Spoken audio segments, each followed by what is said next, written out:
What happens when a cop with a power complex meets a woman who outranks him in every way that truly matters? The kind of moment where ego collides with discipline and only one of them understands what real authority means. It started on a quiet Wednesday night, late, just after 11:00 p.m., when most people were already home and the streets were nearly empty. This was the kind of night where small decisions turn into life-changing consequences, even if no one realizes it at first. The streets of Toledo, Ohio were calm, almost too calm, with only the occasional car passing through, a shift worker heading home, a delivery driver finishing late, or someone like Lieutenant Colonel Adrian Wallace driving back through town after wrapping up a base meeting nearly 2 hours south. She was alone in her government-issued black SUV. The windows were slightly tinted. Nothing flashy, nothing loud, just clean, simple and controlled, very much like her. Adrian had been on the road for a while, humming softly to the steady rhythm of the tires on pavement. Her thoughts were already drifting toward home. She was not speeding, she was not swerving, she was not distracted. She was simply driving, calm, focused, trained, but Sergeant Daniel Mercer saw something different. Parked just off Reynolds Road, Mercer was sitting in his usual spot. He was bored, his coffee had gone lukewarm, his phone had become more interesting than the empty road in front of him. The shift had been slow, no calls, no action, no one to remind him that power comes with limits. Then an unfamiliar vehicle passed by. That was enough.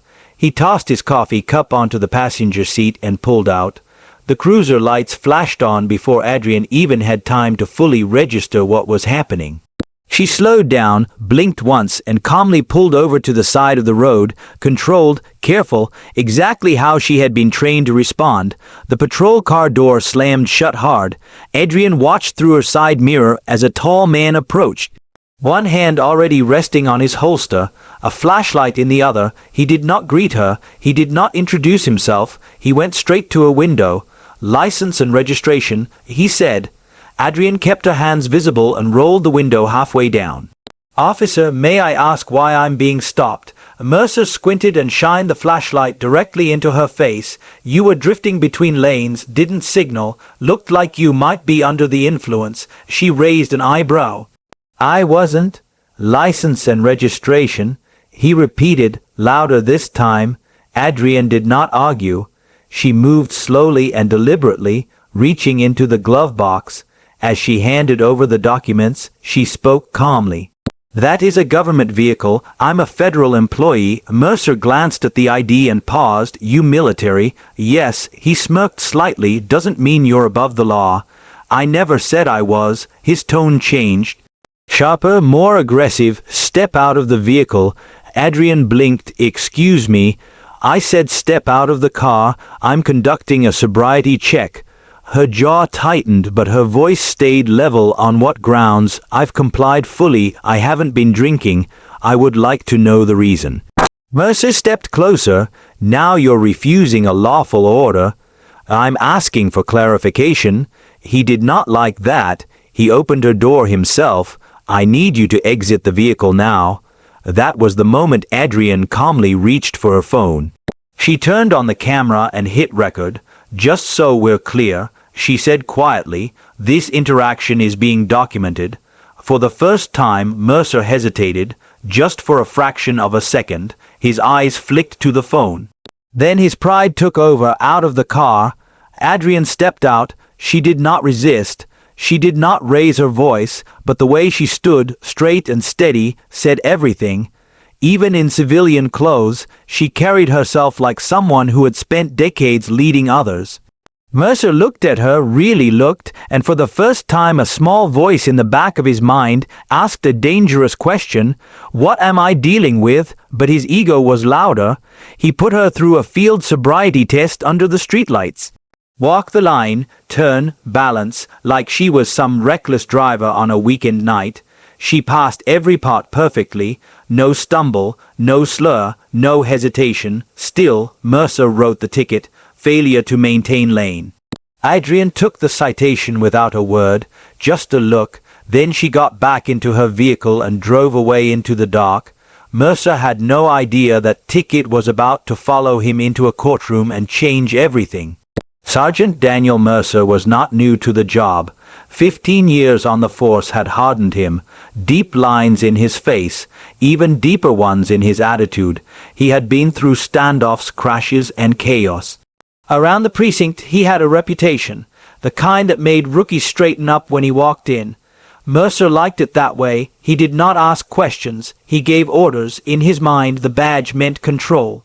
Final authority, whether it was a teenager talking back or a driver asking too much. Mercer never backed down.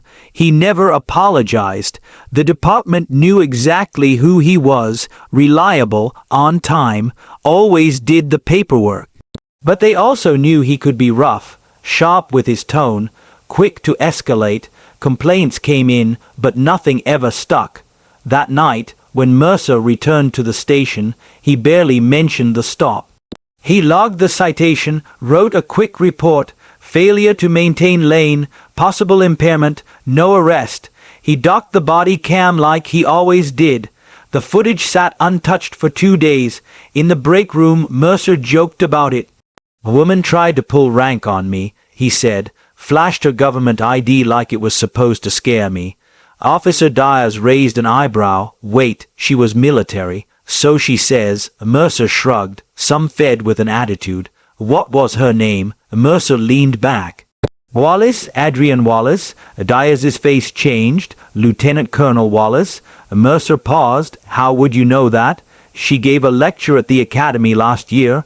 Dyers said slowly, she's legit. Logistics Command, 2 deployments, Bronze Star. Mercer waved it off. Doesn't matter who she is, on the road, I'm the authority. But something in Dyers' tone lingered, a quiet warning. Mercer ignored it. He never watched the footage. He never thought about the ticket again. But Adrian had already filed a formal complaint the very next morning, not just with Internal Affairs, with the Office of the Inspector General. She did not file alone. Her video had already been sent to her legal team. Copies were quietly moving through military command channels. Mercer knew none of this. He went back to barking orders and pulling cars over like always. For years the system had protected him. Supervisors had looked away. Union reps had shut things down. Mercer believed the rules bent for him. This time they didn't. Adrian Wallace was not loud. She was not dramatic. She did not chase conflict. In 22 years of service, she had learned when to act and when to stay silent. But this time was different because it was not just about her. She thought about the young soldiers she mentored, the civilians she had seen mistreated, the women, especially black women, who learned to stay quiet just to stay safe. She was done with that. Back at Fort Wayne, Adrian sat in her office the morning after the stop. She stared at the screen. She had barely slept, not from anger, but from clarity. She replayed the stop again and again. The tone, the hand near the holster, the attempt to provoke. She knew how fast things could have gone wrong. Her aide, Sergeant Daniels, knocked softly. "You okay, ma'am?" "No," she said calmly, "but I'm handling it." "I saw the footage," he said. "You want me to loop in base legal? Already done. You sure you want to push this?" "I'm not looking for headlines," Adrian said. "I'm looking for accountability." She had commanded convoys through danger, coordinated disaster relief, managed lives and resources across continents. None of that mattered that night. To Mercer, she had just been another driver, and that was the problem. Adrian made the calls quietly. First to JAG, then to the Inspector General's office. She attached the footage. She submitted the report. She did not exaggerate. She did not add emotion. She let the facts speak. Video, timestamps. Exact words, exact actions, everything documented. By the end of the week, the case had started moving through military legal circles. Still no media coverage, no headlines, but inside the system, Mercer's name was no longer just another officer ID number. It was attached to an inquiry. The department's legal counsel was notified. Federal oversight was involved. Adrian went back to work like nothing had happened. Meetings, schedules, training reviews. She did not discuss the stop unless asked, but behind the scenes her legal team was preparing. Her attorney had flagged something important. The stop may not have just been unprofessional, it may have crossed into a federal violation. No probable cause, no clear justification, a government vehicle, a federal officer detained. Adrian welcomed the possibility of court. She was not afraid of records, she lived by them. Mercer, meanwhile, assumed nothing would happen. Complaints always faded, paperwork disappeared, he had seen it before, until the envelope appeared on his desk. It was plain, manila, his name typed cleanly on the front. No drama, no warning signs. He opened it in the parking lot, expecting routine paperwork. Instead, it was a notice to appear. A formal civil rights complaint had been filed. Plaintiff, Lieutenant Colonel Adrian Wallace. Charges, violation of constitutional rights during a traffic stop. Unlawful detainment. Intimidation, abuse of authority. Mercer stared at the paper, then laughed, loud, short, dismissive. No way, he muttered, this doesn't stick. Inside the station, the mood felt different. His captain, Dan Reading, called him into the office. Door shut, blinds pulled, we need to talk. Reading said, about what? The lady trying to play victim. She's not playing. Reading said, do you even know who she is? I don't care who she is. Reading leaned forward. She's a lieutenant colonel, combat veteran, clean record, strong connections, and she has everything on tape from 2 cameras. So what? Mercer snapped. We apologize because she has stripes. No, Reading said. We take this seriously. You're going to court, and when this goes public, it will blow up. Mercer crossed his arms. I didn't arrest her. I didn't touch her. I followed procedure. You escalated, Reading replied. You treated her like a suspect without cause. For once, Mercer had no comeback. The court date was set 3 weeks out. Whispers spread, looks changed. Conversations stopped when Mercer walked into rooms. He could feel it, the shift. He was no longer untouchable. Adrian prepared in her own way, quietly, thoroughly. She met with her legal team, reviewed every frame, every word. Her attorney, Delaney Price, asked gently, you sure you want this public? Adrian nodded. Good, let it be public. Most people would let it go. I've let enough go. She wasn't chasing money. She wanted a record, something that could be referenced. Proof that authority does not excuse behavior. When the court date came, Adrian walked in wearing her full-service uniform, medals, ribbons, rank clear. She wanted the room to see her fully, not just a woman in a car, a leader, a servant of the law. Mercer saw her and his smirk faded. The courtroom was packed, military officers, local police, civilians, silent, watching. This was more than a traffic stop. Adrian took the stand. She spoke calmly. I was driving back from a meeting. I was compliant. There was no erratic driving. I was ordered out of my vehicle without cause. I turned on my camera to protect the record. Video played her footage. Then his body cam, the tone, the posture, the hand near the weapon, the unnecessary escalation. The jury watched closely. During cross-examination, Mercer's attorney asked, is it possible the officer was just following protocol? No, Adrian said. There was no safety concern. Why record? Because silence is not protection. Then Mercer's words came back to haunt him. If I had known her rank, he admitted, I would have handled it differently. The room went quiet. 3 days later, the verdict came in favor of Adrian Wallace, violation of constitutional rights, damages awarded, case forwarded for internal review. Adrian did not celebrate. She nodded once. Outside, Mercer avoided cameras. Inside, Adrian read the message on her phone. Case closed, but the message was only beginning. The judge's voice carried clearly through the courtroom, calm, firm, final. In the matter of Wallace versus Mercer, the jury finds in favor of the plaintiff. Sergeant Daniel Mercer shifted slightly in his seat, but Adrian remained still.